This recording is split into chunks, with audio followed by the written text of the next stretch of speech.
Okelo Damaro anapaswa kuwepo, na Duke Oga Abuya kama 6 na 8 kwenye kikosi cha Young Africa, wakati nategemea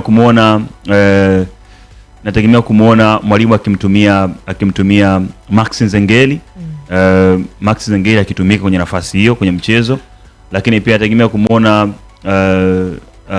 kumuona Alan Okelo akicheza kutokea kulia.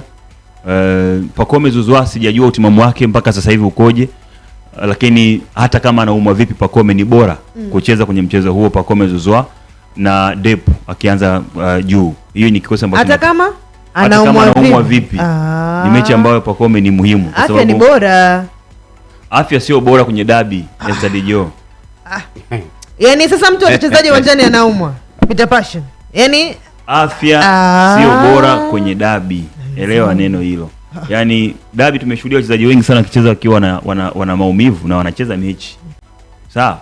Kwa hiyo kwa Pacome Zouzoua jana amefanya mazoezi, Ichovia hata kama anaumwa vipi atashikilia bega lake na atacheza mpira. Manake ni dabi ambayo inamhitaji yeye. Na kwenye michezo mingi ambayo wamekuwa kiwin, Pacome amekuwa ni sehemu ya kutengeneza mwanzo wa ushindi wa Young Africa. Kwa hiyo utategemea kumuona tu kwenye mchezo huo.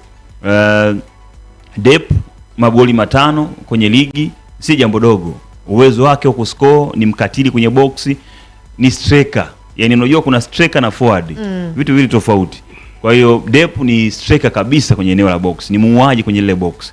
Anaweza sio na mambo mengi sana kwenye box, lakini amekuwa ni mtu katili kwenye maeneo yale.